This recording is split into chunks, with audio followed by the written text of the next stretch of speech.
appeared before the Congressional Committee to tell what I knew of activities which might lead to an attempt to set up a fascist dictatorship. The potential for the disastrous rise of misplaced power exists and will persist. The very word secrecy is repugnant in a free and open society. And we are, as a people, inherently and historically opposed to secret societies, to secret oaths, and to secret proceedings. President Bush signed a formal agreement that will end the United States as we know it. And he took the step without approval from either the U.S. Congress or the people of the United States. The secret organizations of the world power elite are no longer secret. It's known as the Bilderberg Group. Could their objective be world domination? I'm Jim Tucker. I've chased Bilderberg for 30 years. I'll never give up the chase. Bilderberg plan for the whole world is nothing less than world government. I'm not comfortable with that at all. Who elected these guys to run the planet? They are the elitists. They feel they should run the world for their own selfish interests. Now we can see a new world coming into view. A world in which there is the very real prospect of a new world order. Bilderberg is making great progress toward a world government, and only an educated, informed public can stop them in their tracks. David Rockefeller admits in his own memoirs that he wants to destroy the United States. Right. He's a traitor. It's good to be back at the Council on Foreign Relations. As Pete mentioned, I've been a member for a long time and was actually a director for some period of time. I never mentioned that when I was campaigning for re-election back home in Wyoming. Let us never tolerate outrageous conspiracy theories.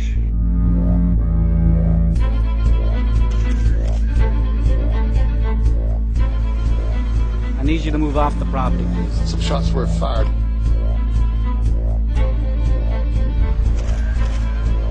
There's Bilderbergers right there.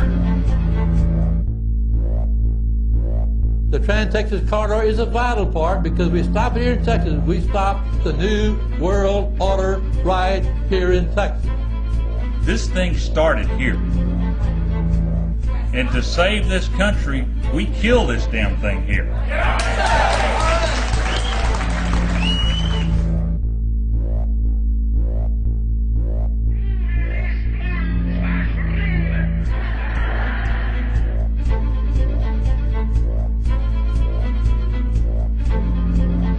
There is a chance for the President of the United States to carry out a phrase his father used, and that is a new world order.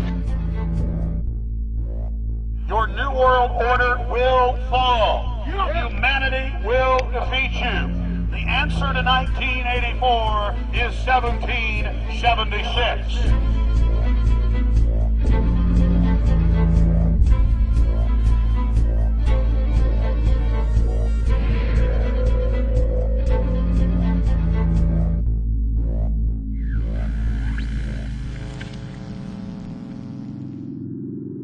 In the near future, Earth is dominated by a powerful world government. Once free nations are slaves to the will of a tiny elite.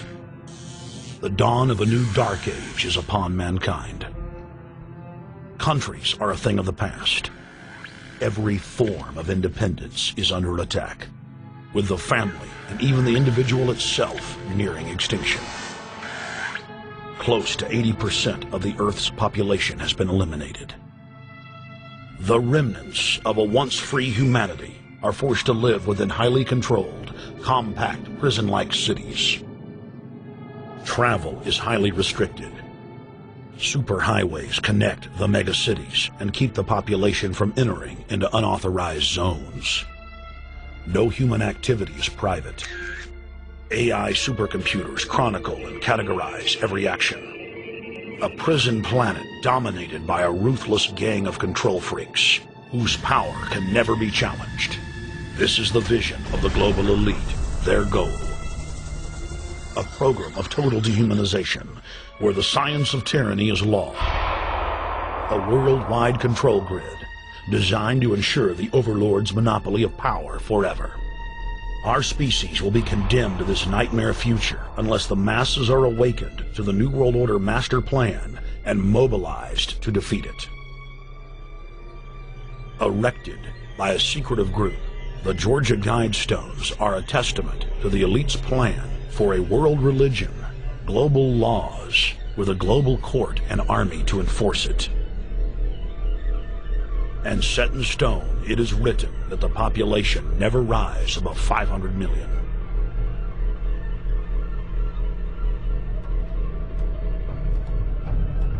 In this film, you will learn how our world is truly governed.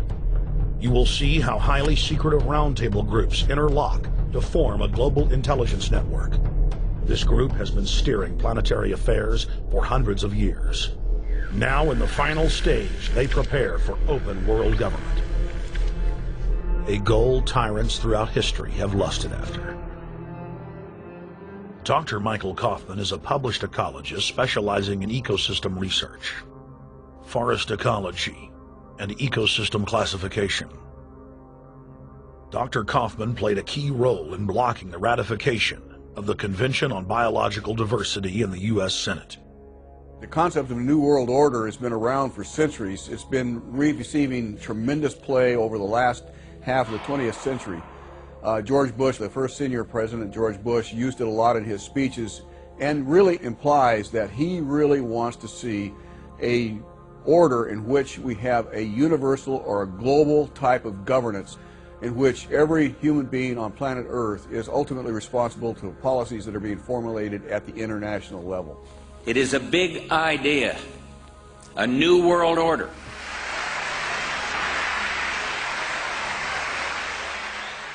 President Bush said that the New World Order was in tune, and that's what they were working for. The UN is part of that government. They're working right now very significantly for a North American Union. That's why there's a lot of people in Washington that don't care too much about our borders. They have a philosophical belief that national sovereignty is not important. It's also the reason I have made very strong suggestion that we need not be in the United Nations for our national security. It's really always the same. You go back throughout all of history, the Roman Empire, the Soviet Union, Hitler during the Nazism was always saying that it's going to create the utopia for the average person, when in fact, history always shows that it does exactly the opposite. Conquest and empire is as old as civilization. Babylon, Egypt, and Greece. They all built empires in an attempt to rule the world. The Roman system at its peak dominated the known world. Complex governmental systems were developed to control diverse populations. During the period between the 15th and 19th century, new empires emerged and again waged war for supremacy. The nobility, as well as the thriving merchant class, were financed by a handful of private banks. Many of the great money houses would hedge their bets and finance both sides of a war. Sophisticated intelligence-gathering networks gave the financiers a clear edge over the governments they were slowly gaining control of. On the 18th of June, 1815, agents of the British arm of the Rothschild family looked on as Emperor Napoleon Bonaparte fought desperately to save his army from the jaws of a British-Prussian pincer attack. A Rothschild agent was able to get the news of Napoleon's defeat at the hands of Lord Wellington to Nathan Rothschild a full 20 hours before the news reached London. Nathan, the head of the British arm of the Rothschild family, put out the rumor to the London Stock Exchange that Napoleon had won the war. Stocks plunged by 98%, and Rothschild was then able to buy up the entire British economy for pennies on the pound. When the news of Napoleon's defeat finally arrived, stocks soared. Britain was now the undisputed ruler of Europe, and Rothschild ruled England. The already dominant British Empire grew even more aggressive. Her troops and bureaucracy spread across the globe. The sun never set on Britannia's holdings. The banking cartel funded, in fact, since about 1800, they have funded both sides of almost every war. And of course, they're getting the interest off of the loans that they've given the various governments and the wars that they have actually helped stimulate and create. By 1900, Germany was a rising force and a leader of the Industrial Revolution. World War I, for instance, there was absolutely no reason to have World War I, except that it was an ideal opportunity for the banking cartel to make a pile of money by funding both sides of that particular war. On June 28, 1914, the heir to the Austrian-Hungarian throne, Archduke Franz Ferdinand, was assassinated while traveling in a motorcade.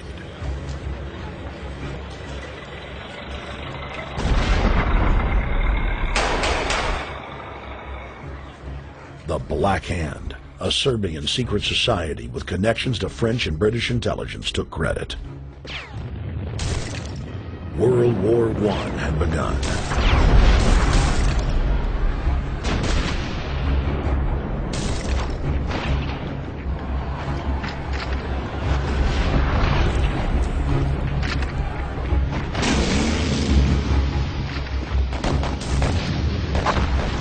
Armaments companies financed by Rothschild-controlled banks in Germany, France, England, and Austria bankrolled all the factions.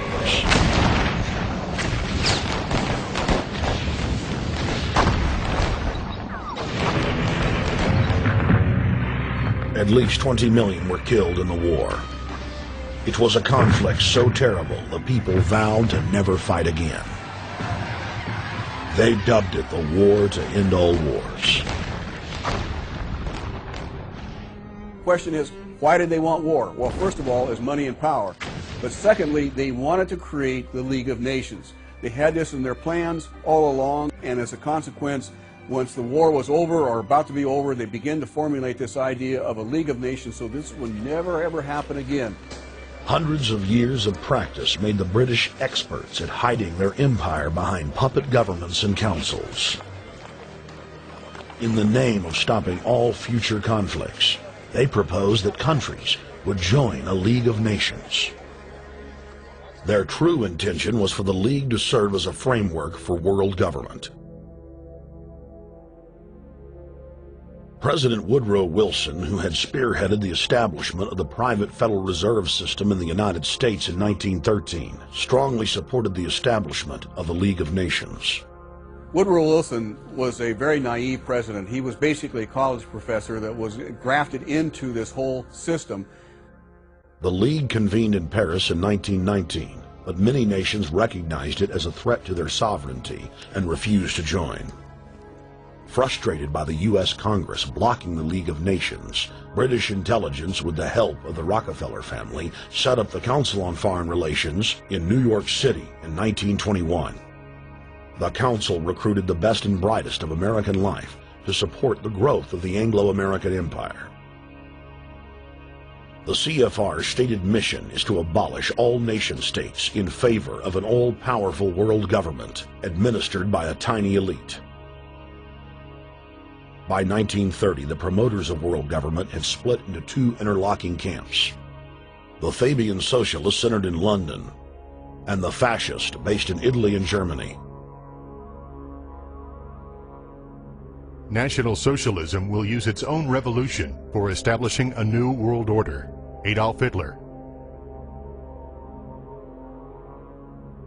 Supporters of the fascists in the United States and England believed that the military should be used to quickly transform the world into a new world order, while the more sophisticated practitioners of globalism stated that incrementalism was the sure path to world domination. Congressional Medal of Honor winner Major General Smedley Butler went public in 1934, exposing an attempt by the robber barons to launch a military overthrow of the United States. The war hero testified to the McCormick-Dickstein Committee in Congress that some of the most powerful men in America had tried to recruit him to lead a military coup so they could set up National Socialism in the United States.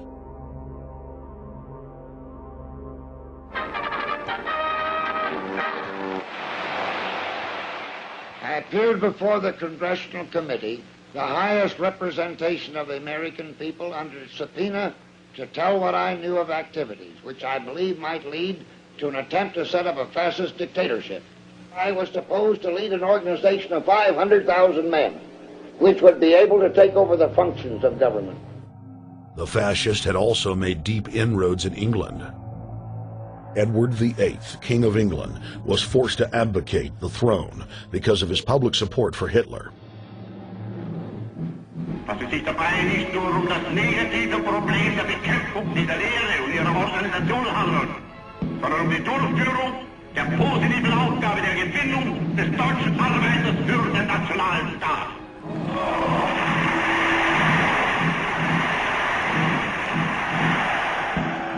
Though the German-led fascist camp was strong, the Fabian Socialist Bloc was able to maintain control of the U.S., Russia, and England.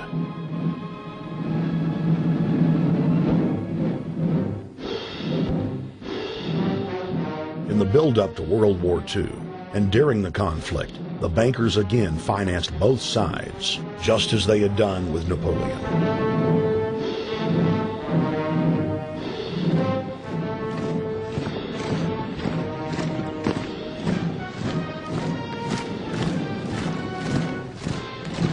With the rise and fall of the Third Reich, Europe lay in ruins.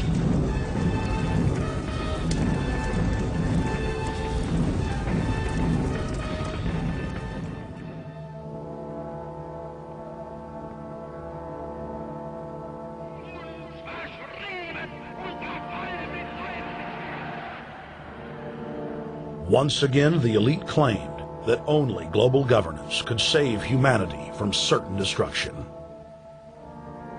And this time, the elite would succeed in setting up their world body.